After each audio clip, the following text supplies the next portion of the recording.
पंतप्रधान नरेंद्र मोदी आणि विरोधी पक्षनेते राहुल गांधी आज महाराष्ट्र दौऱ्यावर आहेत। सकाळी नरेंद्र मोदी वाशिममध्ये येणार आहेत। पोहरादेवीचं मोदी दर्शन घेतील, तर विविध विकास कामांचं भूमिपूजन आणि लोकार्पण मोदींच्या हस्ते होणार आहे। त्यानंतर मोदी ठाणे आणि मुंबईत येणार आहेत, तर दुसरीकडे राहुल गांधी आज कोल्हापुरात येणार आहेत। सकाळी 8:30 वाजता राहुल गांधी कोल्हापुरात येतील। शिवरायांच्या पुतळ्याचं लोकार्पण राहुल गांधींच्या हस्ते होणार।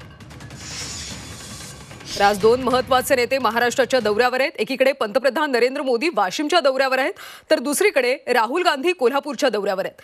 वाशिममध्ये पंतप्रधान नरेंद्र मोदी पोहरादेवीचं दर्शन घेणार आहेत। सोबतच विविध विकास कामांचं उद्घाटन केलं जाणार आहे। त्यानंतर मोदी ठाणे आणि मुंबईत येणार आहेत, तर दुसरीकडे राहुल गांधी आज कोल्हापुरात येणार आहेत। सकाळी 8:30 वाजता राहुल गांधी कोल्हापुरात येतील आणि तिथे शिवरायांच्या पुतळ्याचं लोकार्पण राहुल गांधींच्या हस्ते होणार।